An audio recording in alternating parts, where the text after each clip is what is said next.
Away guys, happy 2025. We are going to get into this video, which is SMT Divergence. So before we get into that, let's just recap what we've learned so far.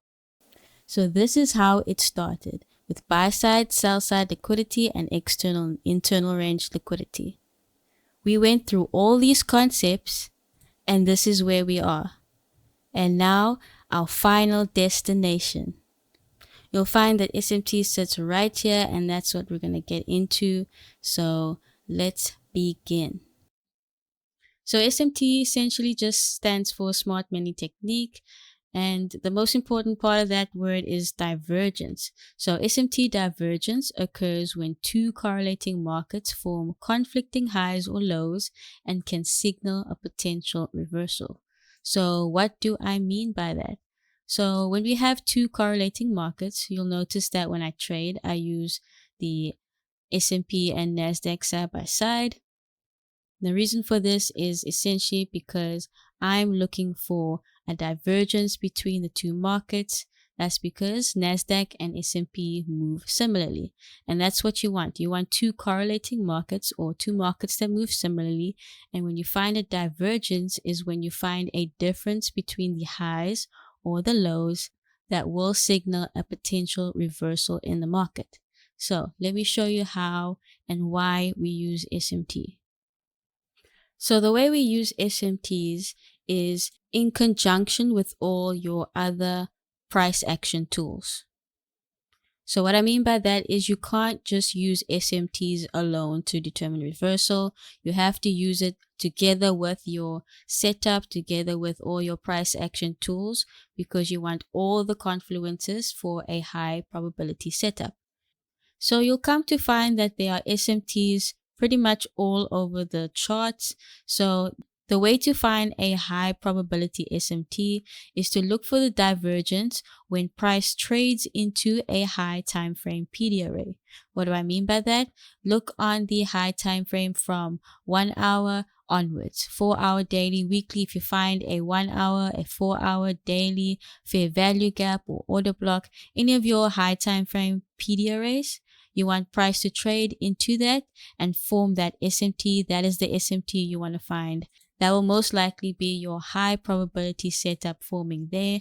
And then from there on, you look for your usual market structure shift, your retracement into a PD array on the smaller time frames, and that's your entry right there. So let's look at some chart examples. So this is the 2nd of January of this year. And in this example, I did take the trade. You will see in my previous video, we essentially marked our previous day high and previous day low.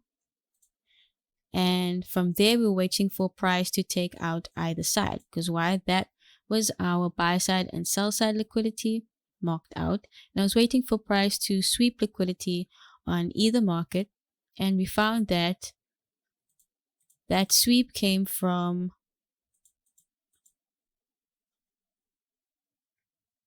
SMP.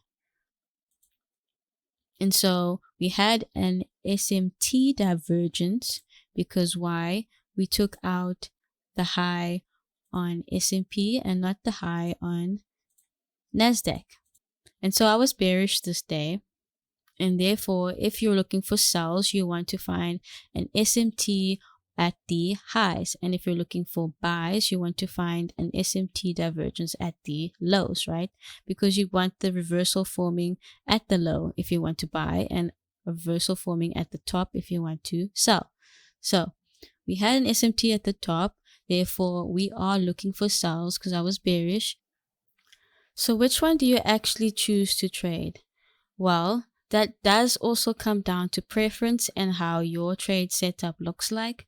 But usually you want to focus on the market that is the weakest. And what I mean by that is that if you're selling, you want to take the market that makes the lower high.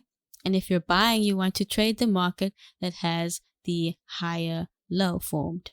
That's usually the way to go about it, but you are not wrong if you do trade the other pair. Just make sure that you are following the rules of your setup. Make sure that the SMT is reacting to a clear high time frame liquidity level. In this case, this would be the 4-hour fair value gap right here on S&P. You could have traded the S&P as well. This is a high time frame confluence.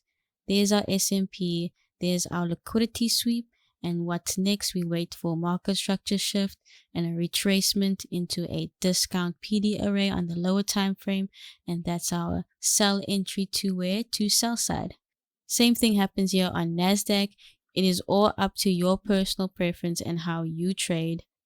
Just be careful to watch both sides of the market and make sure that Nasdaq does not trade back up into this level when retracing. But since Nasdaq was the weaker pair and Nasdaq has the most volatility between the two markets, we chose to take the weakest market between the two. So if you want to know how I entered this trade down onto the smaller time frames, just go and check out the video on how I took that trade, and you'll see that I use all those concepts that we've learned previously. And that concludes our video on SMT Divergence. I am promising you now that there will be a video out on trading models and trading strategies.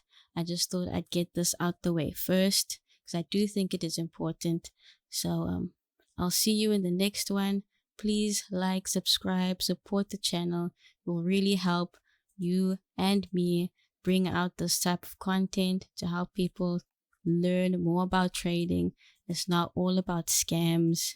So I'm trying to make this easier for people to learn and to absorb, because these concepts are not that hard if you just simplify. Simplifying is the name of the game, and it'll make your trading experience a lot more easier. So please support the channel, like, subscribe, and see you guys next time.